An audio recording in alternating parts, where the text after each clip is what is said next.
feel like Joe Rogan is that straight guy who's attracted to trans women, but he can't really wrap his head around how, like, he's attracted to trans women, but, like, does that make him bi? Does that make him gay? Like, I feel like that's what he's hung up on, you know? So, we're gonna watch this. The Joe Rogan Experience. What is going on today where this is such a hot topic? Like, what has happened? I mean, what has been the shift in our culture? Can you find a patient zero? Is that a golden monkey skull on his desk? Just straight up, just like a golden monkey skull? Is it in a UFO? What is happening over here? Was there an initial explosion that led to the domino effect? Like, what is it that's leading to such an utter fascination culture-wide about gender and sex now? It's like these are the big hot topics of today. It's gender, sex, race. And those things seem to, I guess, also sexual orientation. Gender, sex, race, sexual orientation. Those three. I mean, those... So, to answer that, again, guys, this is why I think that if I ever got on Joe Rogan's show, I feel like I could do a really good job at explaining all of these things in a way that makes sense to his, like, monkey brain. Like, the reason this is a big deal is because it's safe for, like, transgender people and, like, gay people to, like, exist in public now in a way that it wasn't necessarily before. And so, as a result, people are transitioning and then being like, hey, I want to use the bathroom in public. And conservatives go, no, you'll rape kids. And then trans people and, like, gay people are like, what? And then conservatives are like, yeah, you're gonna rape children. That's why you can't use the bathroom in public. And trans and gay people are just gonna be like, well, we want our civil rights protected because you guys are lunatics. And yeah, it's the entire reason there's so much conversation about this isn't because of like how prevalent and like controlling the gays are controlling the media. It's nothing like that. It's just conservatives freaking the fuck out that trans and gay people can, like, exist publicly now. It's just unprecedented in our time that these are the most widely talked about subjects across the board with young people and people that are virtue signaling and people that want to be, you know, air quotes, woke.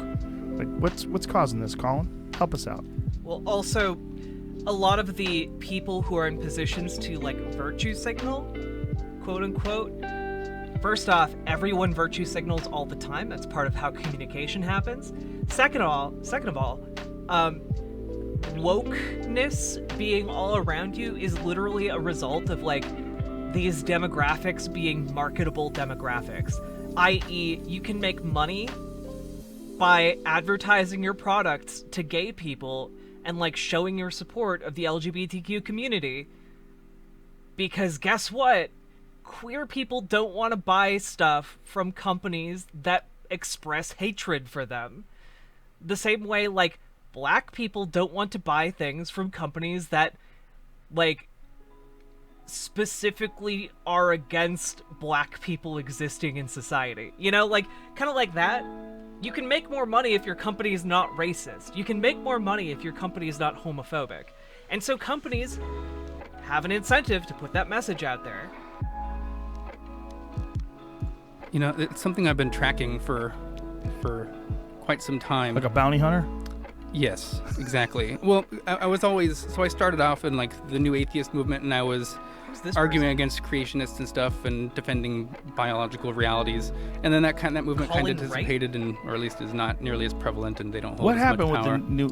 There was, I think it's Atheism Plus. Nope.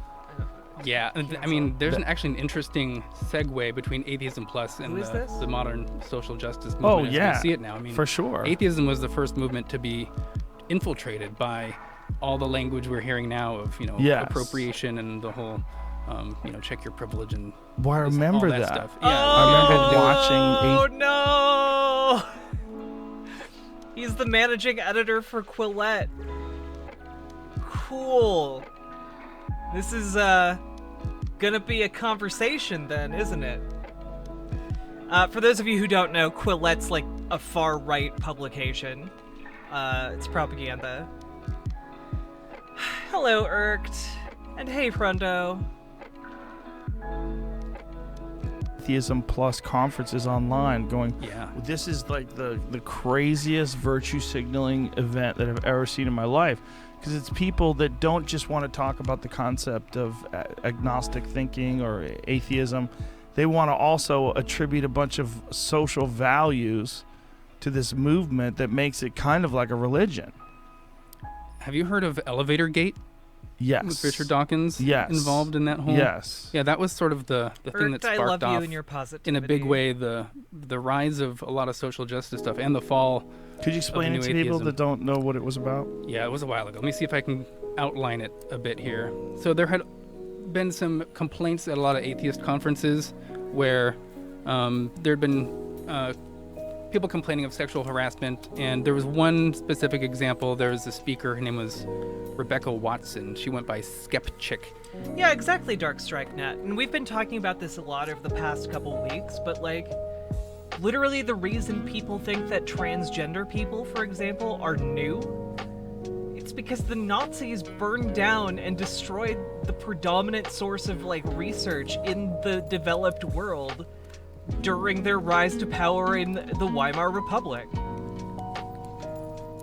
And she was giving... So, like, people who are, like, trans people are new, are literally buying into rhetoric intended by the Nazis. Talk at this conference, specifically addressing sexism in the atheist movement.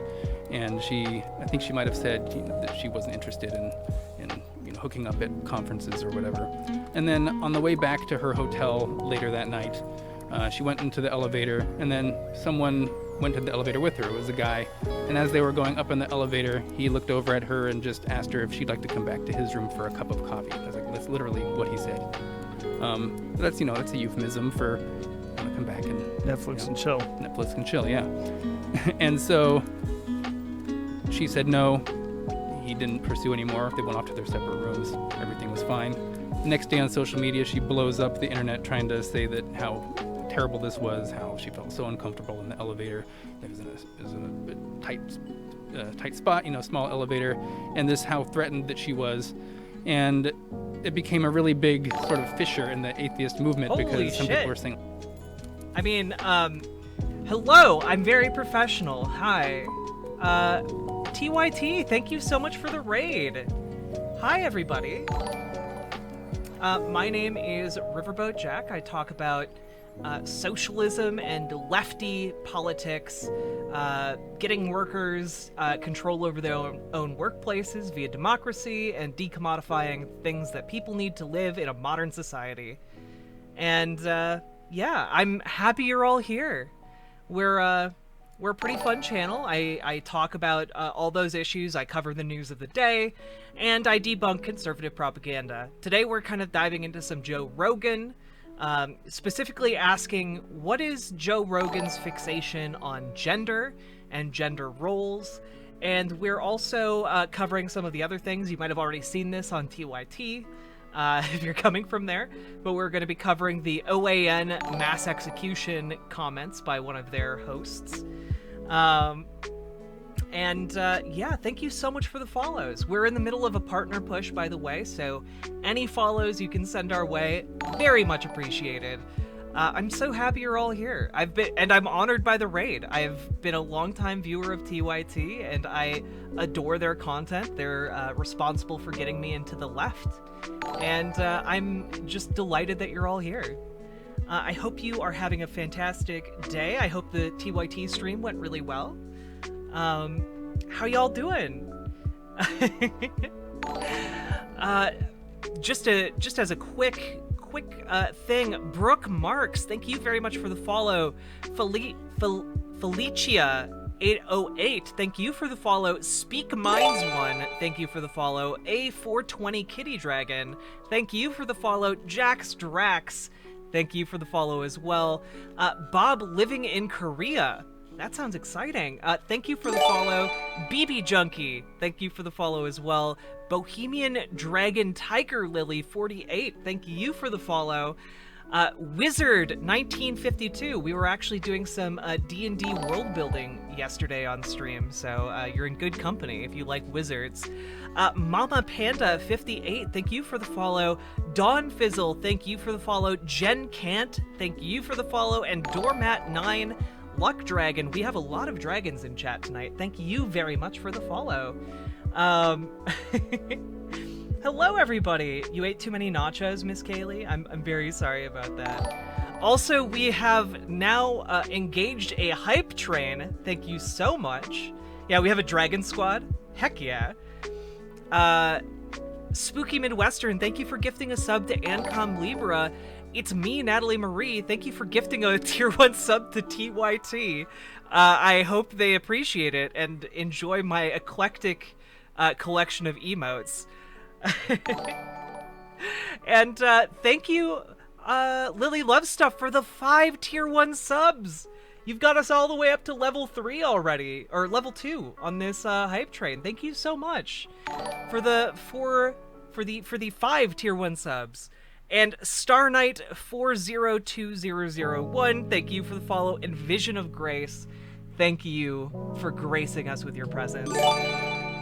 BB Junkie, thank you for the 100 biddies. I appreciate that. Oh my goodness, we're getting so many biddies.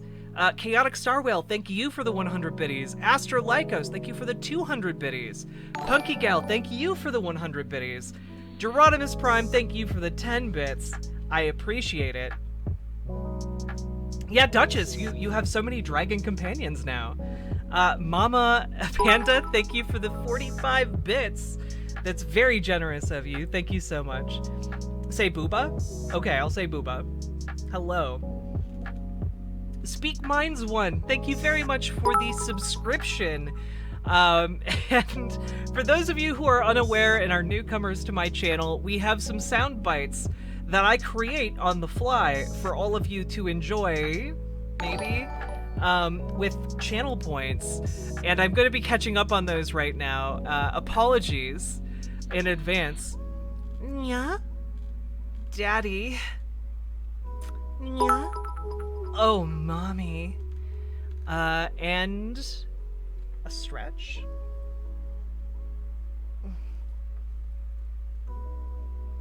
Chaotic Star Whale, thank you for the 200 biddies. And Aftershark, thank you for the 300 biddies. Let's see. Okay.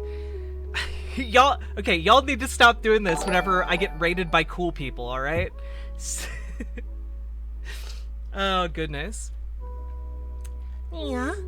Yeah? Daddy?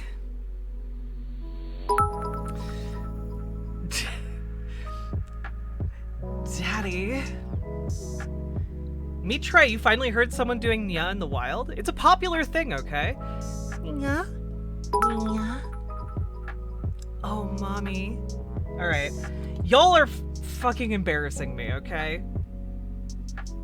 I mean, I never say the word fuck on air, okay? Not even once. I am a clean Christian girl, okay? And I will hydrate.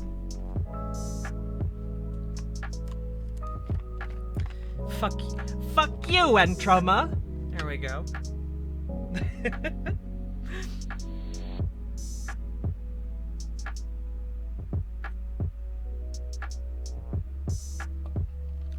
Yeah, I'm a clean Christian bottom, okay?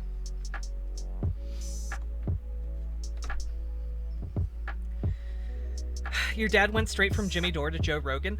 Honestly, Punky Gal, I think going from Jimmy Dore to Joe Rogan is a net improvement. It's a bit of a mixed bag, but I think Joe Rogan is just dumb, and that if I had 10 minutes in a room with him, I could convince him on almost all of my political, positions. So, as opposed to, Jimmy Dore, who's, kind of like an evil grifter. Justin Freakin, thank you so much for the raid. Also, raiders, please do click the little picture of me below stream so I get credit for your wonderful, beautiful eyeballs. Also, you have 30 seconds to donate subs and bits to get us to the next tier of Hype Train. I would very much appreciate it. If we hit level 5, I will take a shot of liquor. Thank you so much. I think your interpretation of Rogan is quite charitable. Yeah, I mean, he's definitely very, I don't know. I think I can convince him about almost all of my positions. Lily Love Stuff, thank you for the 500 bits, and Mama Panda, thank you for the 100 LGBTQ flags. I appreciate each and every one of them. You get credit for my eyebrows. You gave me the makeup doc. Empress, I'm so glad you're getting a good use out of that. It's very helpful. I used it today. I could sway Rogan because I'm cute and fun. Vevova, hello. Candy Monet, or Monette, whichever pronunciation. Thank you for the 100 bits. Welcome everybody to my community. I'm so happy you're all here. Definitely gin. I don't have any gin, but I do have this giant bottle of whiskey. Some nice bullet rye. Lily Love Stuff, thank you for gifting a sub to Empress.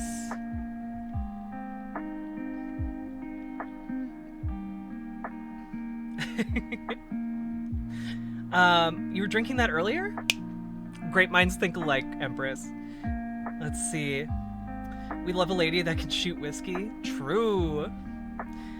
Sub to become a gender bitch. True. If you do sub, you get to access to this wonderful insult that we've co-opted as a community into a badge of honor. The gender bitch emote. It is fantastic, and I suggest everyone become a gender bitch today. I am a gender bitch, though. I know! It's fantastic! Jack, like whiskey? Yeah, I do! Wait, how did you not know that I like whiskey? I'm a whiskey girl. Scotch is better than whiskeys. Non-scotch, better than gin. I do like scotch. Scotch is nice. Let's see. You guys got 3 minutes for finishing up this hype train, and I would appreciate anyone who donates. I love vodka. Heck yeah. Heck yeah. I never got the hang of vodka. I just don't get it as like a beverage. I like to drink water. Water is very good.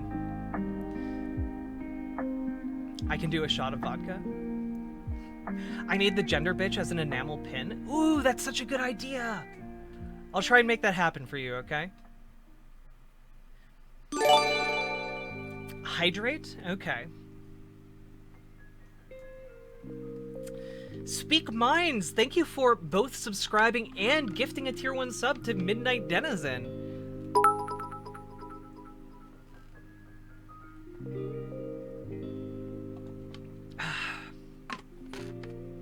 Astrolycos, thank you for the 200 biddies. I'm a water warrior. Water is fantastic.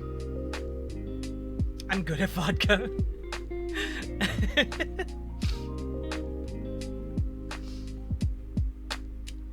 I'm just so happy you're all here, and this is really nice for me. How was TYT's stream, by the way? I know that TYT had some new people on today, like Ravana. How did Ravana do on stream? How'd y'all like her? I adore Ravana, so... Archangel, why do you embarrass me in front of new people? Yeah, Bleep Blonde Ben is fantastic. Love them. Yeah, honestly, y'all should go follow their channels. They're amazing humans. Oh no, Ravana's frame rate was bad. That's always a risk. I'm very proud of that clip. Guys, you got 1 minute left to get us up to level 4. I believe in chat, okay?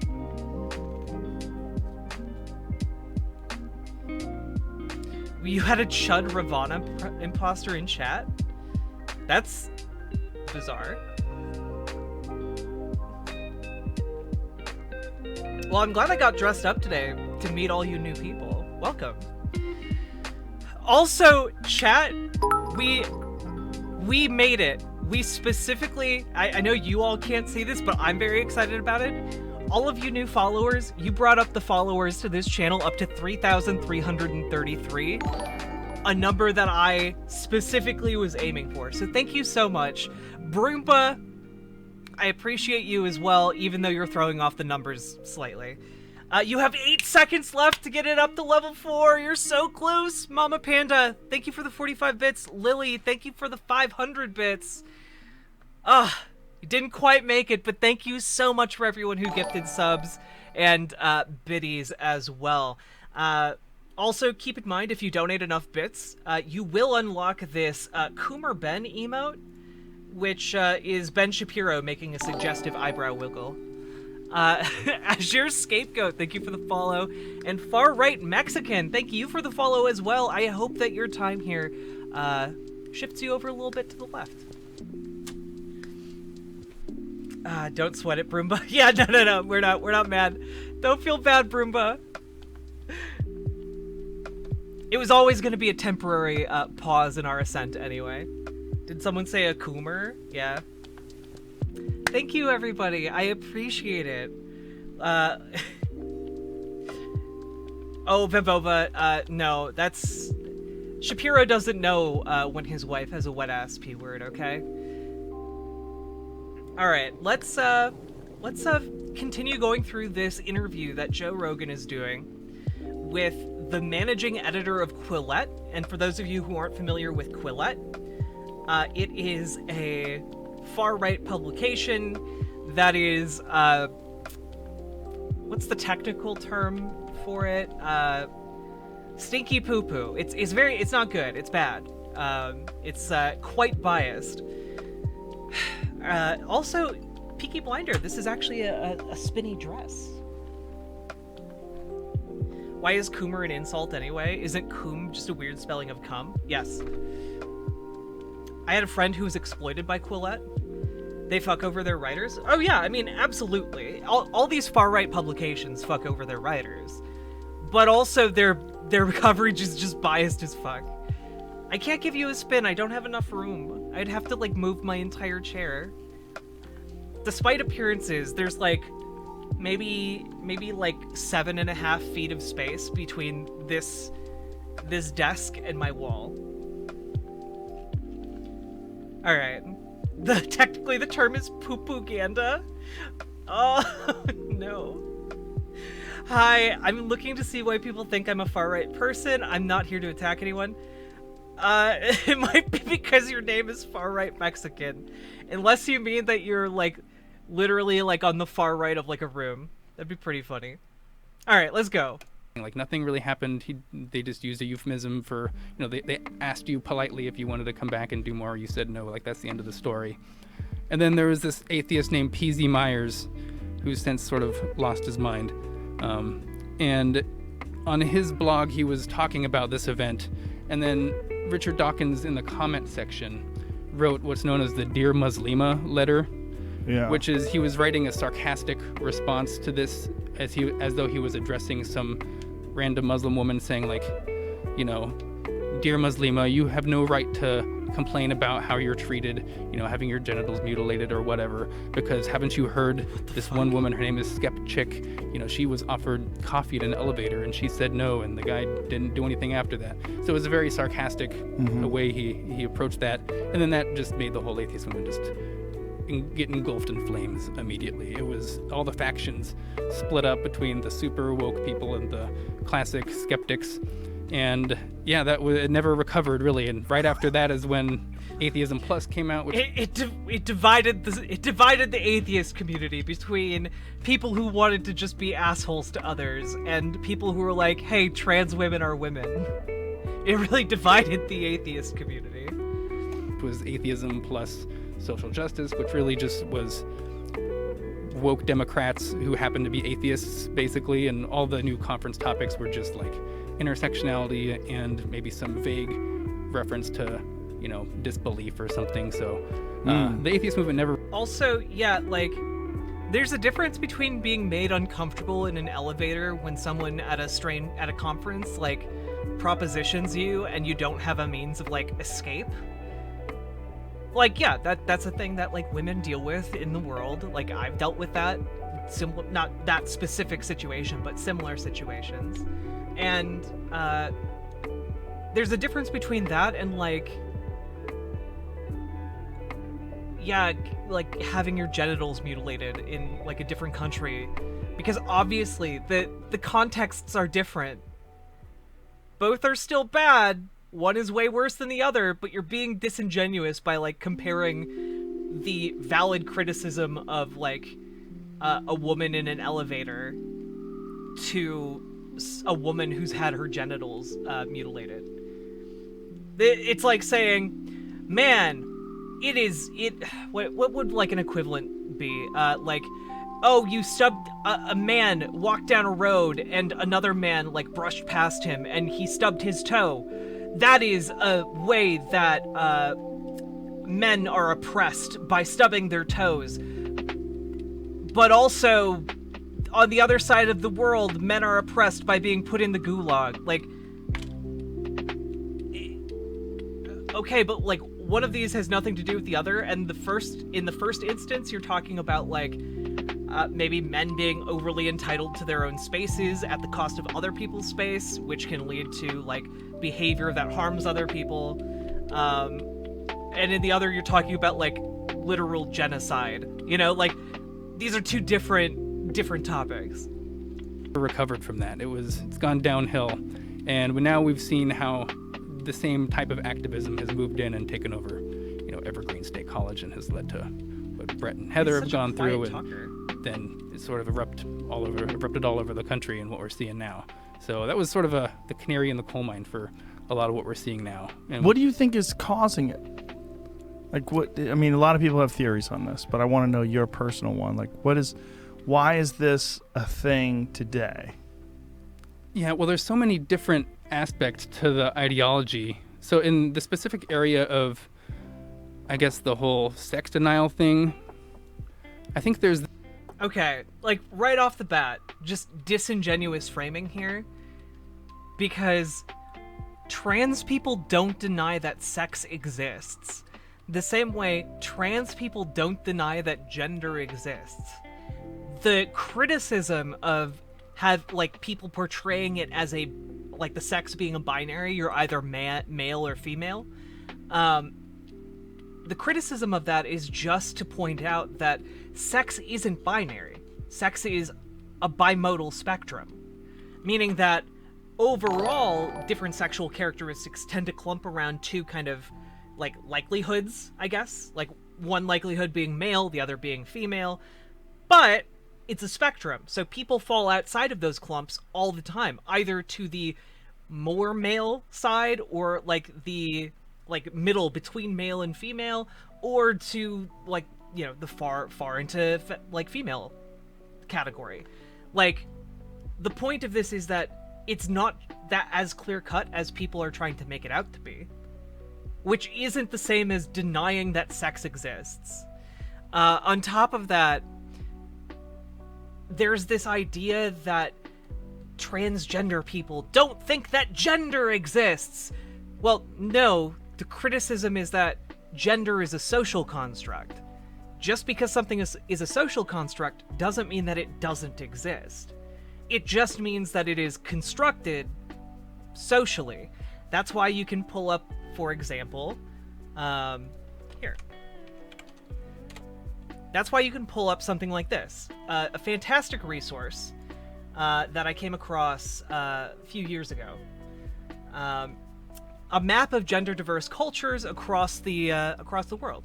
So you can actually, this was put together by PBS in 2015, and you can actually scroll around the world and find different societies that have existed across anthropological time periods, and that had more than two genders. So gender exists, but there's variance depending on the society that constructs gender. So yeah, it's, by the way, this is a super interesting resource. I encourage you all to look it up and learn from it. It's really cool. I just can't show it on stream because some of the pictures of these gender diverse cultures show bare titty, and I couldn't get banned for that. All right.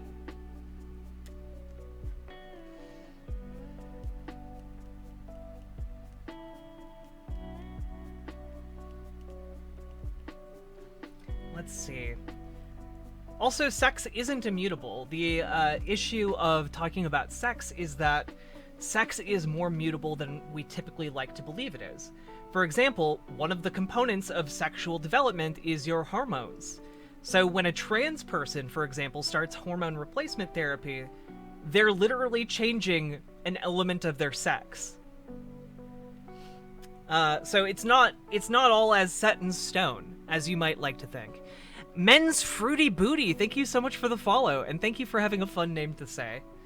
This sort of this allergy to the word discrimination in a way, where we've been told that discrimination is a terrible thing always. But I mean, it might sound controversial, but discrimination just means that we're distinguishing between two different things in a certain context. Right, Okay, we think of discrimination as like prejudice. I'm discriminating in this certain thing. I mean, if you have a managing editor of Quillette makes a compelling argument to discriminate against others. Children's sports league that discriminates against adults, and most people would say that that's a good type of discrimination. Right. But we've just sort of adopted this idea that discrimination is really bad, and so now when we talk about trans women in sports or something, they think they're being discriminated against. And what you'll see. Well, no. So you would have, in order for you to be like, well, this is a good type of discrimination versus this is a bad kind of discrimination. Like, yeah, for example, you could say it's discriminatory to keep pedophiles out of the Boy Scouts. That it might you're correct, but you have like an underlying reason for keeping pedophiles out of the Boy Scouts, right? On the other hand, there aren't good arguments for keeping trans women out of cis women's sports. Like, for example, we've gone over this on stream numerous times now. Here. So one of the studies that was brought up about Laurel Hubbard was like, oh, Laurel Hubbard, she has an unfair advantage over other cisgender weightlifters in the upcoming Olympics.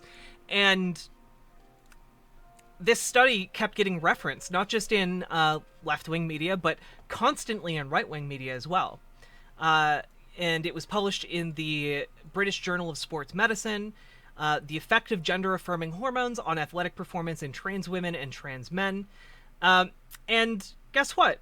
It finds that after 2 years on hormones, Laurel Hubbard, by the way, has been on hormones for 8 years, strength advantages and when it comes to like push-ups and sit-ups disappear, meaning that trans women and cis women, for the purposes of strength, are essentially the same after 2 years on hormone replacement therapy.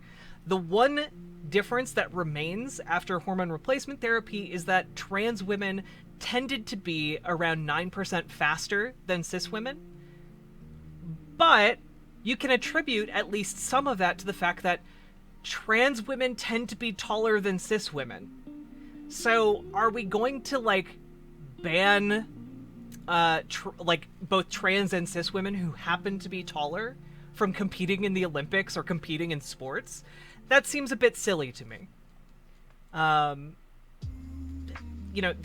We're essentially on the same level as in like the 1960s when white people were like, think of the poor white girls who won't be able to compete against the more masculine black women. Like, we're essentially on that level of argumentation when it comes to trans women in sports. So I don't know, you have to kind of, can you get the link? Sure. Let's see, we got that. We got, where did I put it? Did I exit out of it? Whatever, I'll get it. Right there. There. There's the link to what I was talking about. You can look over the study as you want. Now, one thing you can argue about these studies on trans people when it comes to sports is that the sample sizes aren't very big, and, you know, you're not looking at pro athletes or whatever. Well, there's a reason the sample sizes are small, and that's because there aren't that many trans people out there to study. So, like, getting access to trans people is a problem just because there's not a ton of trans people out there to draw this information from. And also, when it comes to pro-level athletes who happen to be trans, turns out there's not a lot of pro-level athletes who are trans because of the discriminatory policies towards trans people and the discriminatory attitudes towards trans people in their sporting leagues. So we don't have good information, and in order to get better information, you need to allow trans women to compete against cis women, and you need to allow trans men to compete against cis men. If, like, your true goal is, like, finding out what is the actual advantage or disadvantage that trans people might have in sports, you need to let them compete. Otherwise, we're not going to get that information ever, and you're just going to be arguing on your assumptions. As it stands right now, the best information we have is that the advantages between trans women and cis women are negligible after about 2 years on hormone replacement therapy. Let's see. Talon, this is for you. Yeah? If you want to expand coverage of the Mexican Social Security Institute to poor people, add vision and dental to it. I don't know what you're talking about. Let's see.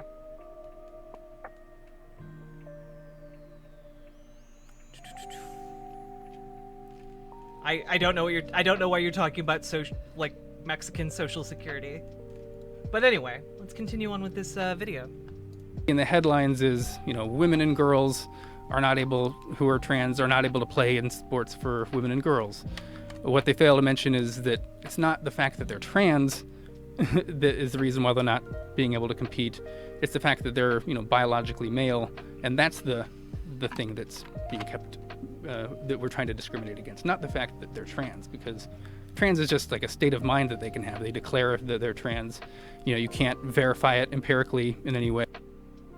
Well, wait, you can verify it empirically, because typically if someone just declares that they're trans, they can't compete in these sporting leagues, because the sporting leagues have rules about transgender participation that rely on these people being on hormone replacement therapy for a specified number of time. Some leagues it's 1 year, other leagues it's 2 years, and generally between those two time frames is when the differences become negligible between trans women and cis women. So I'm not sure what he's talking about. The one situation I can see where maybe he's talking about this is when it comes to, like, youth sports. Like, when we're talking, like, early high school, maybe middle school sports. Like, yeah, kids can declare their gender, but then they would start what is called, puberty blockers. And the puberty blockers just delays their puberty, meaning that they're on an even playing field with everyone else until they decide what their gender is. That typically takes about 2 years of, like, going to therapy and figuring it out with doctors and experts. And then they start on the hormones of, you know, they either stop taking puberty blockers and go through with their, you know, cisgender puberty, or they start hormone replacement therapy and go through that puberty. So it's just, if you're talking about trans kids in, like, high school, if they're getting the treatment they need, there shouldn't be any meaningful difference. You're coming up on 5 years on hormones? Anarchist Weasel, congrats! I myself am on about 3.5 years on hormones, so congrats. I got a little bit of catching up to do on you. That was a weird sentence. But here we go. No, far-right Mexican, America does not have everyone gets health care. Way, and I have to pay like $300 to $400 a month for my health care. So there's no reason to segregate sports by just a state of your mind, basically, anymore, that you would want to segregate sports by political ideology or something else that's completely irrelevant. So I think... Also, when he's talking about, like, well, you know, we should be discriminating based on biological gender. Well, maybe when it comes to, like, high school athletics, we should look at how that discrimination actually affects different groups of people. For example, if kids are meeting significant amounts of, like, invalidation of their gender identity, whether they're cisgender or trans, it typically has a negative effect on their mental health, making them far more likely to self-harm and far more likely to attempt suicide. So, like, literally by barring trans girls and trans boys from sporting events, you are having a tangible effect on their lives in a way that can lead them to killing themselves. And we could just not do that. The simple fix, just don't discriminate and cause kids to want to kill themselves.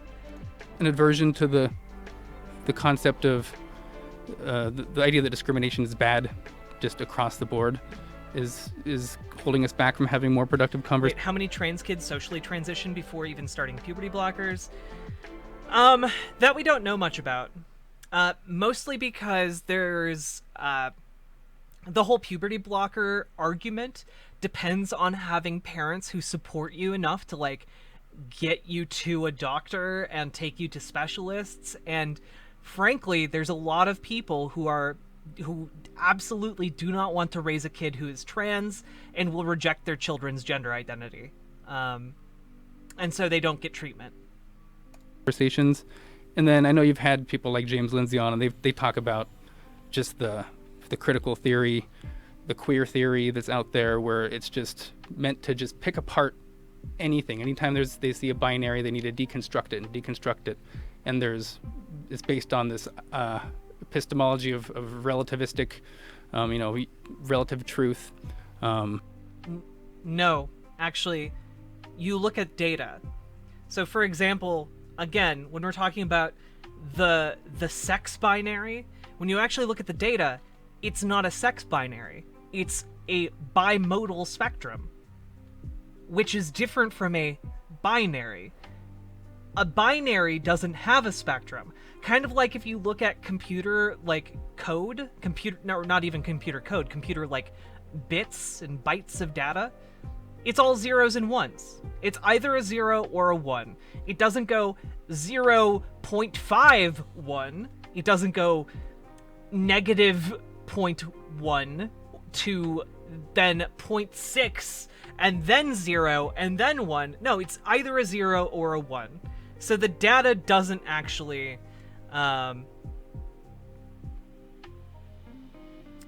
data doesn't actually reflect the belief that it is a binary. And so that's why it's a lot more complicated than what this guy's making it out to be. Blurring borders between other things, systems of power. This is sort of the ideology that is taken a root in a lot of different areas in society, and it's really been coming to a head in the last few years on many topics too, on the whole sex and gender debate. We have the critical race theory stuff. We have the post-colonial, decolonize the curriculum, and it's spreading out of control. And then people who are not who. Wait. I'm sorry. Why is it bad to decolonize a curriculum? Why is it bad to question ideas that have been around since, the colonial era? I'm sorry, maybe we want to get rid of some of the ideas that were colonized into our curriculums. Stuff like phrenology, for example, might be good to get out of our curriculums. Stuff like eugenics might be a good idea to get out of our curriculums. Who are not the postmodern type people who are, have the Enlightenment values, and we're modernists in the way we approach the world. We think that, if something's true, if it corresponds to reality, and there's certain truths that can't really be denied by anybody. a lot of us are pushing back, and because Wait, which truths? Name names. we've seemed to have lost a lot of a foothold in the institutions, it's now resulting in, people getting canceled. Yeah, it's a strange time. Wait, spooky. Phrenology was just a fancy way of getting people to give you head pats. That regard, where it seems like no one knows exactly what our cultural framework is anymore for discussing things, and every time it gets pushed further and further along, you have to kind of catch up with what you're allowed to say and what you're allowed to talk about and what's okay. Like, it didn't used to be controversial to say there are two genders. It is funny watching Joe Rogan struggle with the same idea like my grandfather had to struggle with, which is like, wait a minute, it's not okay to say the N-word anymore? Like, yeah, Grandpa, it's not okay to use the N-word in public anymore. It's not the 1950s anymore, Grandpa. You can't just walk around calling black people N-words, okay? Like, it probably wasn't even okay then. And Joe Rogan's just now grappling with this idea that, like, language changes over time and you have to learn and keep up with it. There's only two genders. But if you say it today, you could get fired from your job. I mean, that's a real thing. You can get discriminated against. Not that discrimination's bad, as we've discussed, but you know what I mean? It's like, this is a new thing to get to a position where talking about biological facts, you really shouldn't. You have to By the way, I know I've said it a lot here, but literally the reason people like Joe Rogan, literally the rhetoric that they're using for these arguments, or like thought processes, are the same thought processes that were used during the Weimar Republic against queer and gay people living at that time. A lot of the pictures, for those of you who don't know this, a lot of the pictures of book burnings that took place under Nazi Germany were taken outside of a building called the Institute of Sexology. In fact, that was one of the leading place on the planet where people were conducting research on transgender people. In fact, it's the place that invented the term transsexual. And the reason people like Joe Rogan are like, wow, it's so wild how these trans people just suddenly popped up in the last 20 years. It's literally because the Nazis like burned the research that was being done at the Institute of Sexology. It's literally because the Nazis like destroyed the research and like also mass murdered trans and gay people. Like, it's literally a result of that. And it was part of their rhetoric that, you used to be able to talk about biological facts, but now the Institute of Sexology is inventing these wild transgenders over there, those transsexuals, and doing profane experiments, turning their genitals into vaginas. Like, it was literally about that. And they burned the research, and it took like 100 years to catch back up. So, just keep that in mind as you're watching like Joe Rogan, like, talking about this stuff. Discuss the societal agreement, the cultural agreement we have about like how we view, or this is what the push is, or what this idea of the compliance, forced compliance into this ideology. You have to accept what we view now as sex and gender. Yeah, there's like a language takeover. Yeah. And even when you said just earlier a second ago that there's two genders, well, they've just co-opted that word gender. And so what used to be the case, and this was something that I was on board with, I was considered myself progressive, was a lot of people would say that sex and gender are different things. Sex referred to your reproductive anatomy, your biology, and gender referred to just the way you identify. You can identify as a man or a woman, or if they want to expand that, whatever that means, it has to do with identity. It's sort of like sex is your hardware, gender is your software, where you can be a male and identify as a woman. And that was something that I don't know who Emilio Robles is. If they identify as a gender other than what they were assigned at birth, then yes, they are trans.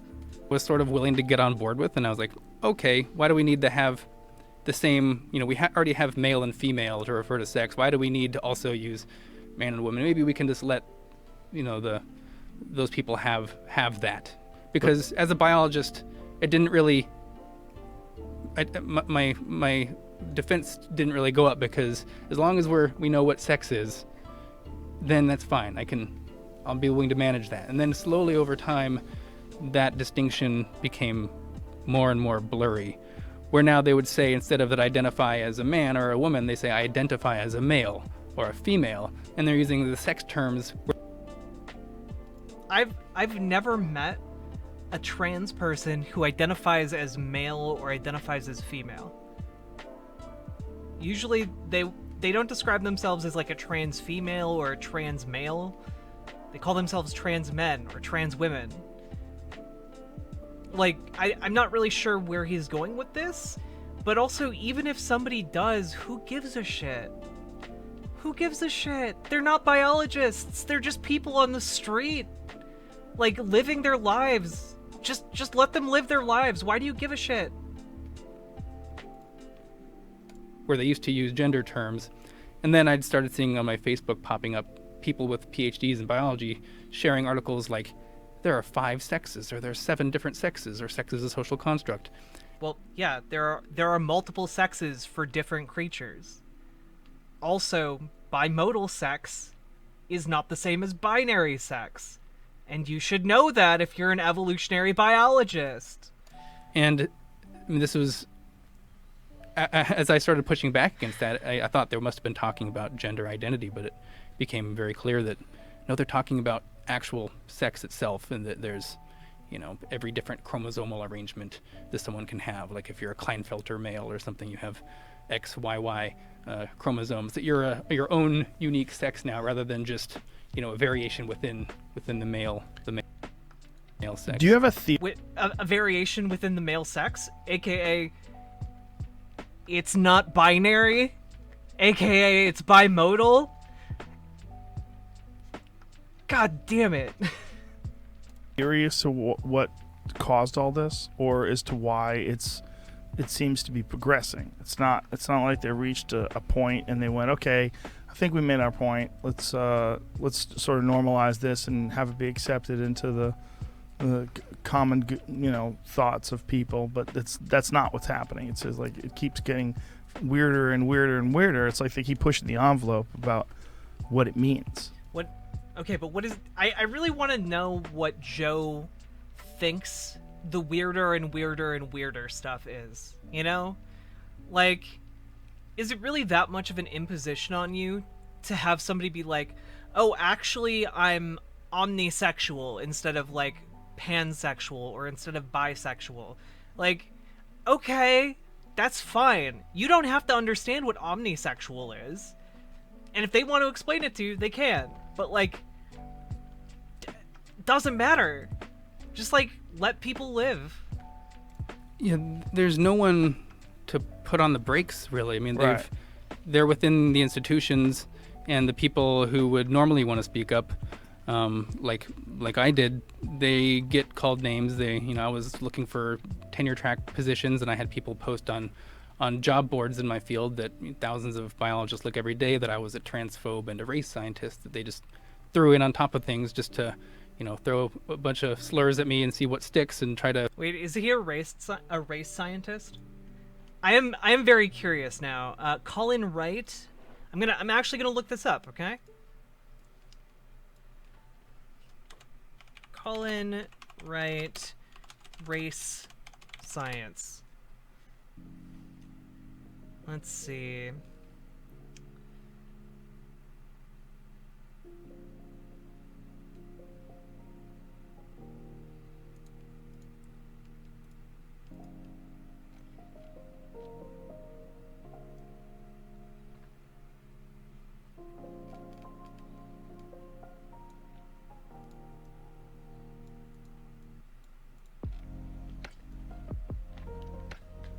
Let's see.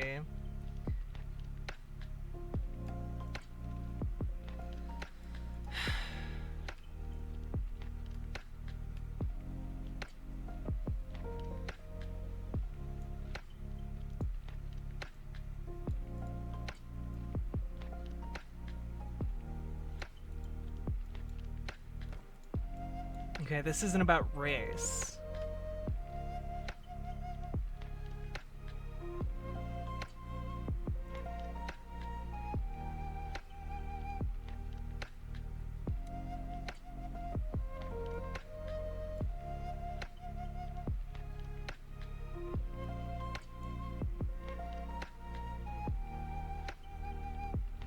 Is this the same guy? This might be a different Colin Wright. Okay, whatever. I don't care. Poison the well for my potential hiring, and so people see that happens, and then they just don't want to do it. They stay quiet. Right. And then so all you hear is the loudest voices, the most activists. They come out and they'll just say this type of stuff. Okay, I do want to know though, like, what is this guy's end game, right? Like, what's the end game? Like, yeah, you're on the biggest podcast on the planet, okay? You're on the Joe Rogan podcast, and you're complaining about how, like, people who think that sex is binary and gender is the same as sex, you're so oppressed. What do you actually want to see happen to transgender people, right? Like, what do you actually want to have happen to non-binary people? Like, what is your end game stance? Like, it seems like because on a surface level you're like, oh, we're so oppressed, we can't say the real science. Okay, well, what do you advocate for then? Like, what's the end game? What do you want to have happen? Because I can articulate what I want to have happen. What I want to have happen is that trans people can just, like, publicly exist without people, like, shitting on them and, like, preventing them from using the bathroom. Like, it's real easy. I just don't want to get, like, fired from my job or have someone beat me up in a bathroom, So, on the flip side, what does this guy want? Because it doesn't seem like he just wants to, like, get trans women out of sports. That just seems to be the hot talking point. It seems like, instead, he wants to go farther than that, like, for example, maybe denying trans kids access to, puberty blockers, which is a medical treatment that they need, or, preventing people from getting hormone replacement therapy. Something that transgender people usually need in order to not kill themselves. Or, like, where does it stop, really? Is it like full endorsement of, like, conversion therapy camps? Like, what is this? I want to know what his end game is, because a lot of people like this guy like to talk in circles and not actually state what their end game is. But I can kind of surmise from the fact that he won't openly state it, And then a lot of people don't want to say anything because they're generally confused because of the jargon that's being used. And then they're kind of do a human shield aspect where they're portraying themselves as sort of the next evolution of LGBT rights, or in the terms of critical race theory, we're the next civil rights movement. And so no one wants to be on the wrong side of history, even though they don't understand what people are saying. It sounds nuts, but who are they to really judge what this is? They don't want to be called a racist because that's the worst thing you can be called. They don't want to be called a transphobe because we all want to be accepting people. And fortunately, I think a lot of people are sort of beginning to see that, and they're willing to stand up a little bit more now and at least call it like it is, saying that these people have a really bad concept of what biological sex actually is. No, there's not 7 sexes. No, sex isn't a bimodal distribution where we're just varying degrees. Oh, it's not? You mean everyone falls neatly into either male or female? Ugly Pie, thank you for subscribing! Thank you so much. And also, Free World, thank you very much for the follow. I appreciate it. I think the onus is on you to, like, demonstrate that sex is not bimodal.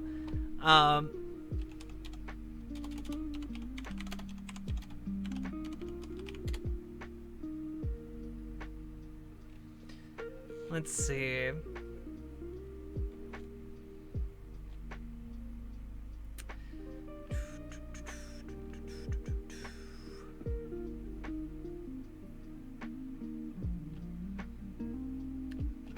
what's the... I have a nice little resource here. Yeah, here we go.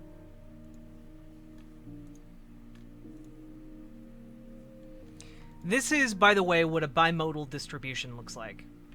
So when people say, you know, sex is bimodal, it means that generally, you know, women on average fall into this category, and on average, men fall around this line. However, you can find rare examples of women who exhibit extreme femininity, and men who exhibit extreme masculinity. And a lot of those features are defined by things like hormones, chromosomes, gene mutations, gene expression, all of that.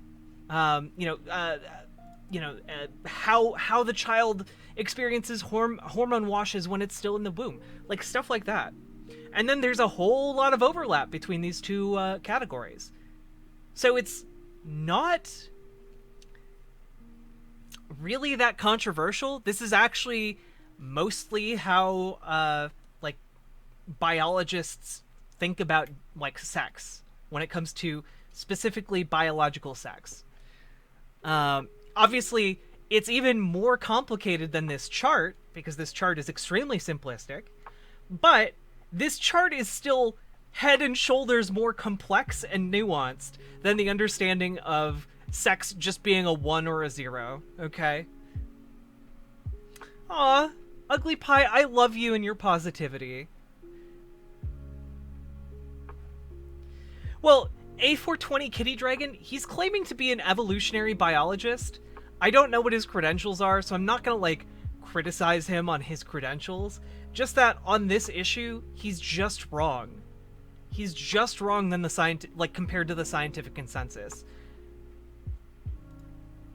He might also be one of those people who's like, scientific consensus doesn't mean you're right, and like, okay, whatever. Breeds of maleness and femaleness, you know, we can definitively say for, you know, 4,999 people out of 5,000 that they are unambiguously male or female, and really. Okay, this is what I really want to, yeah, you know what, I'm going to let him finish. He just says a lot of stupid stuff very quickly. You know, we can account for the 1% that's not, but that doesn't make all of us sort of in question of what our sex is. Catch new episodes. Okay, now I want to know, has that guy ever checked what his chromosomes are? Has that guy ever checked his hormone levels?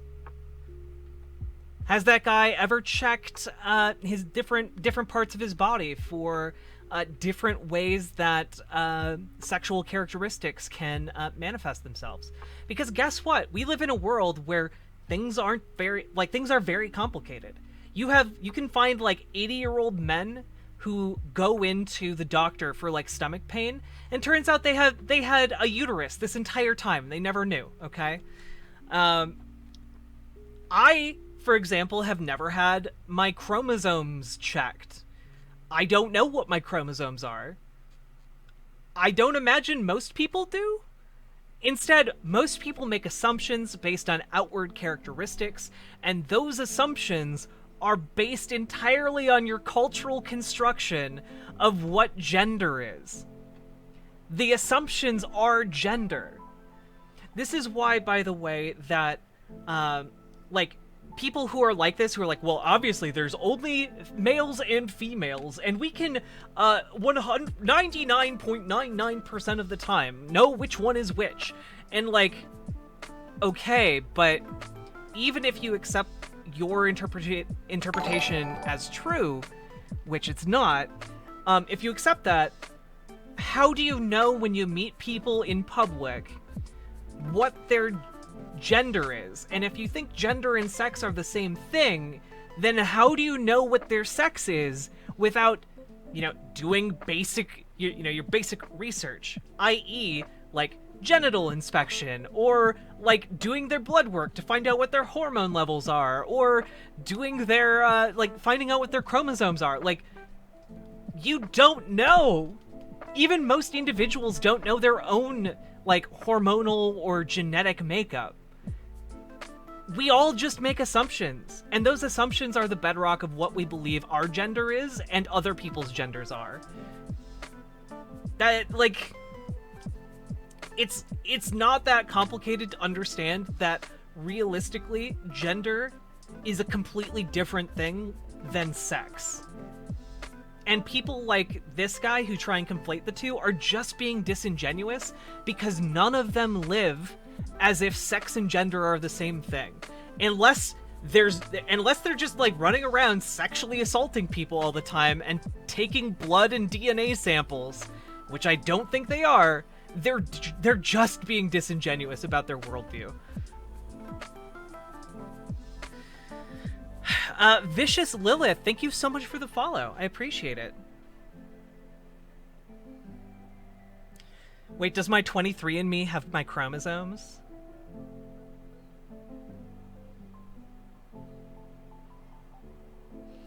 Well, and also there are people, Ashley, with chimerism, meaning that different parts of their body might have different genetic material. Meaning that they might have genetic material in their body that is biologically male or biologically female. So you'd have to, like, test every part of your body, and, like, people aren't doing that.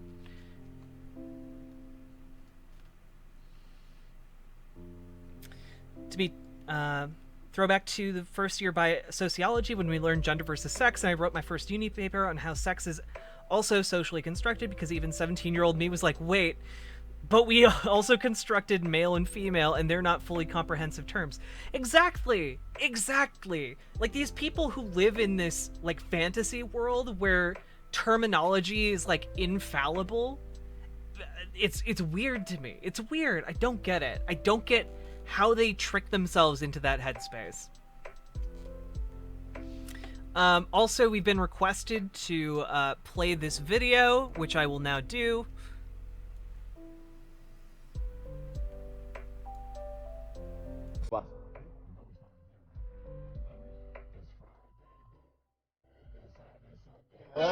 There's lies again, there's lies from the one, there's lies again, there's lies from the lies again, there's lies of foolish, lies again, lies of foolish,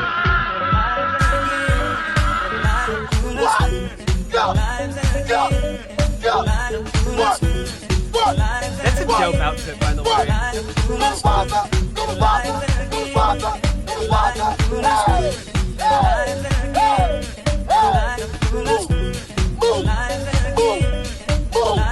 Let's go! Let's go! What? Hey! That's living life. I agree. Hey! No, you did! I love him. All right.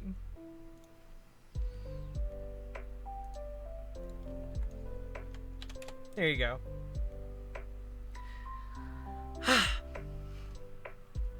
Yeah, if people want to check out Vicious Lilith has a new live stream up. Pretty cool, I guess. Go check it out. All right. All right, let's watch another video, because Joe Rogan does videos on trans people all the time. Let's watch this short clip and then talk about it. The Joe Rogan Experience. It's a strange time when it comes to the reality of the differences between genders. It's a very strange time, because it doesn't like no one's ever said like men are better than women or women are better than men. We're just different things, and transgender people are different as well. We're all just different. We should be accepting of each other and loving of each other and give each other equal rights and laws and respect. But when it comes to athletics, there's a reason why men don't compete against women. And I had this bizarre conversation with this guy once who has this TV show where he kind of debunks things. But when I got him alone to talk about these things, like without a team of writers, when you leave someone to just their opinions, and he had these sort of very progressive talking points that he would kind of blurt out. But then when I started challenging him on these and going deep, you realize like he didn't even really think about this. He just wanted to appear that he was progressive, which I am. I am a progressive person. I know I look like a meathead, but I'm very progressive. Yeah. I just look at reality, though. I grew up with martial arts and with fighting, and I know there's a fucking radical difference between males and females. It's radical. It's... Okay, but trans women aren't men. They're women. And trans women who've been on hormone replacement therapy, or trans people who have been on hormone replacement therapy, tend to change quite a bit.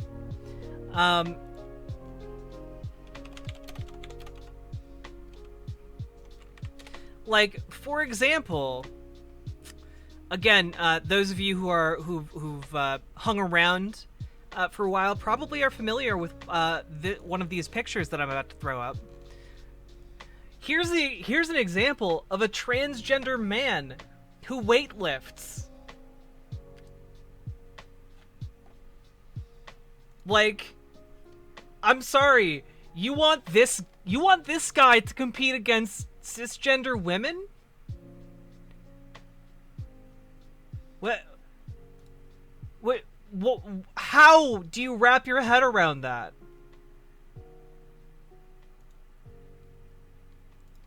Or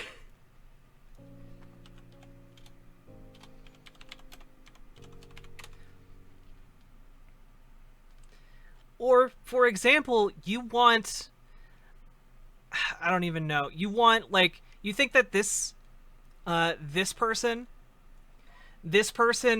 shouldn't be allowed to compete against cisgender women? You think this person should compete against cis men? What? On what grounds? like if you actually look at like full medical transitioned, even if we're limiting this to just like trans men and trans women, like not even taking into account like non-binary people, right? On what grounds do you want this woman to compete against men and this man to compete against women? I don't understand how you can possibly have that worldview, you know? Like, it's just completely bonkers to me. Yeah, there was a story a couple years ago about a trans man who had been forced by, I think in Texas, who had been forced to compete against cisgender women. And he just dominated all of them because of course he did.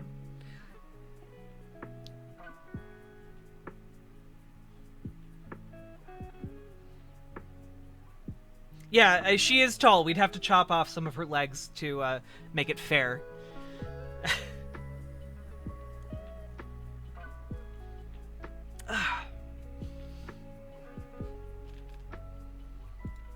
It's not small, it's not subtle, it's radical. You mean in physical strength, or do you also mean in physical strength and violence and psychology and attitude and in competitiveness? So how many trans women do you guys think Joe Rogan has fought? Because right now he's just like going off of his history of like fighting cis men, other cis men. So how many trans women has Joe Rogan fought? It's radical. There's a radical difference. And also, there's a spectrum. And some people are far more feminine than they are masculine, and they happen to have penises. True. And some women are far more masculine than they are feminine, and they have to have vaginas. But it doesn't change the norm. It doesn't change, and it certainly doesn't change on the high ends of these spectrums. That's when you look at the high ends of these... Why did you all hear fucked? I think you guys are hearing what you want to hear. I said fought. Spectrum, so ultra female versus ultra male. You're looking at two radically different things. Yeah, and I like really. Ugly Pie brings up a really great point, which is that policies that exclude trans people from sports are also going to exclude cis people from sports. A great example of this is Caster Semenya, who Ugly Pie mentioned.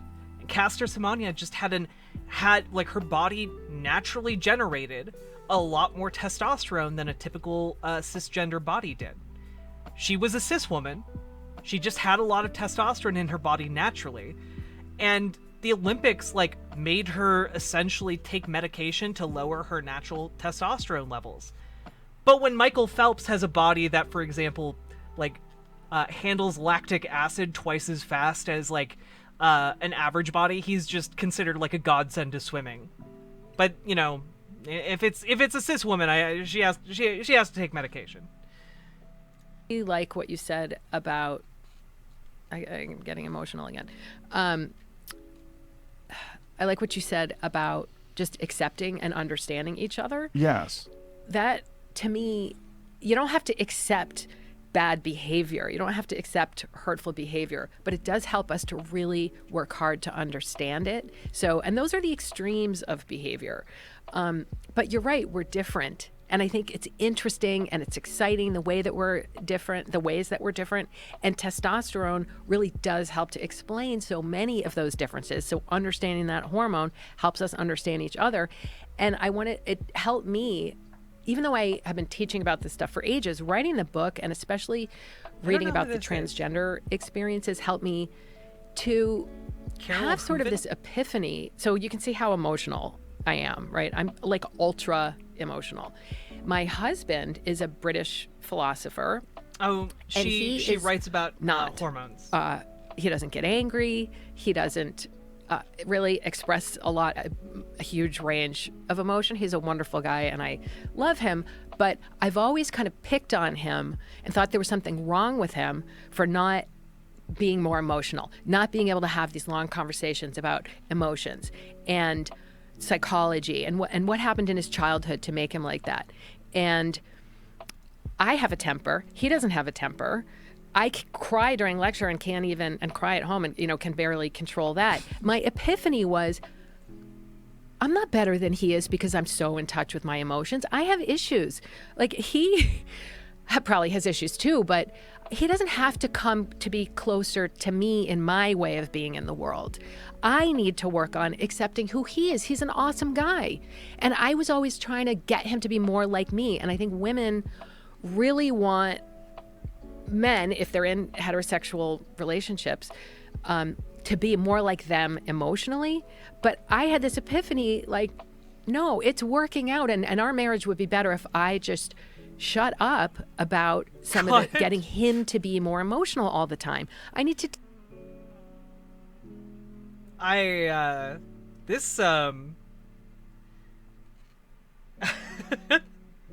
yeah, she's basically talking about how testosterone makes men like less emotional, which, by the way, I can tell you from experience of having like large levels of testosterone in my body and like shifting that, I can tell you that's true. Like, men are generally less emotional than women. I have more emotional variance on a day-to-day basis than I used to. But, like, that doesn't mean that men are, like, automatons. Or, like, men are these, like, emotionless dolls who are just, like, taciturn and never talk all the time, you know? And sure, you should accept your husband as he is. You should accept your wife as she is. You should, not be trying to change somebody who you married, ideally, I guess. But, like, there's nothing wrong in, like, trying to help a spouse be more healthy about expressing their emotions. And I don't really understand the, kind of the conflation with, like, well, just let him bottle up all his emotions, okay? Like, no. That's not healthy. CMOC, thank you so much for subscribing and for being part of the community for the past 5 months. I'm glad you've tuned in. I hope you're doing okay? Take the gifts that he's giving me. And I have to look at myself and where my emotionality, which I'm, getting emotional again. Yeah, and that's another thing. Like, Natalie Marie, men are taught that, like, for example, it's not okay to cry. You know, boys don't cry.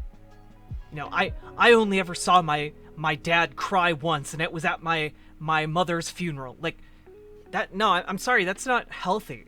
That's not healthy for you. That hurts you. And that behavior isn't testosterone. That's societal expectations of men. So these two things aren't a one-to-one, and you can learn to more healthily express yourself if you're a man, regardless of your testosterone level.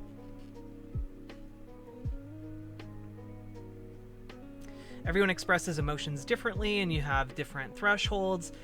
These are correlations to hormones, but I hate normalization of women emotional man-robot. Yeah, exactly. Also, like, I don't think men are more angry. Men are just socialized that anger is the only emotion that is, like, socially acceptable to show in public, you know?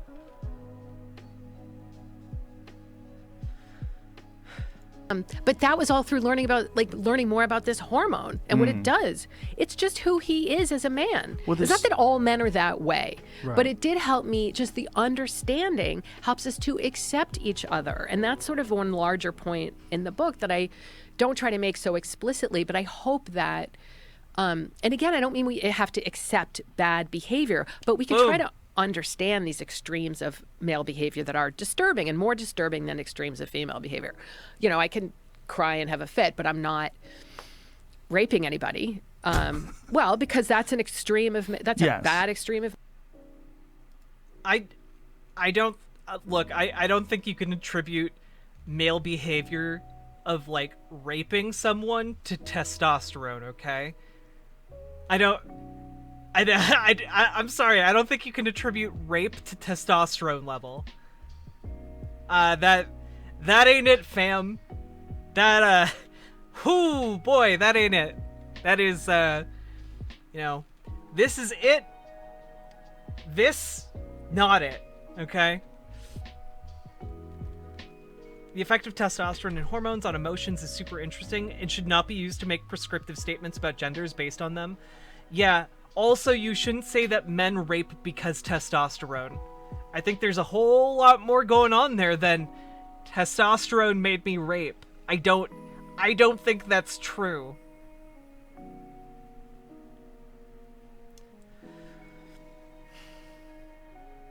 Of male behavior that we need to understand, but let's understand, like, where that's coming from instead of shutting down the conversation or shaming men for just being men. All men are being blamed for the extremes of male behavior. That's ridiculous, in my view. Catch new episodes of the Joe. Yeah, honestly, if you could attribute men raping people to high testosterone, that would be, like, the biggest discovery ever. You could just be like, yo, men, you need to go to the doctor and get your hormone levels checked. And if your testosterone is too high, you need this pill that will make your testosterone slightly lower. And then we just, apparently society just has no more rapes. Despite the fact that women also rape people. What are my thoughts on Chauvin's sentence? I'm pleasantly surprised that he's getting 22 and a half years. Frankly, I thought he might get